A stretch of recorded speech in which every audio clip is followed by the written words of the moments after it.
महत्वाची राजकीय बातमी। माजी खासदार नवनीत राणा यांच्या अडचणीत वाढ होण्याची शक्यता आहे। नवनीत राणा यांच्या जात वैधता प्रमाणपत्राविरोधात पुन्हा एकदा सर्वोच्च न्यायालयामध्ये क्युरेटिव्ह याचिका दाखल करणार असल्याचा इशारा माजी मंत्री आनंदराव अडसूळ यांनी दिला। नवनीत राणा यांचं जात वैधता प्रमाणपत्र सर्वोच्च न्यायालयाने वैध ठरवलं होतं, त्यामुळे लोकसभा निवडणूक लढण्याचा त्यांचा मार्गही मोकळा झाला होता।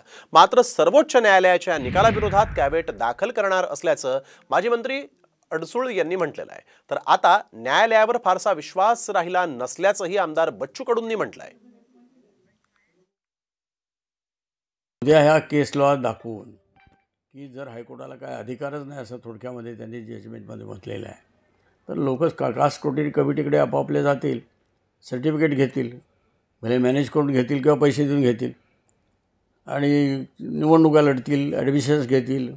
हा विषय दिसायला सोपा नाही आहे, तो फार मोठा आहे। तो बोगसगिरीला आणखी चालना मिळणार आहे। त्याला क्युरेटिव्ह ॲप्लिकेशन म्हणतात।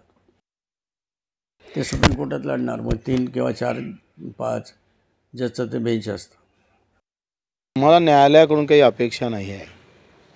न्यायालय यंत्रणा अर्धी अधिक ढिसाळ झालेली आहे।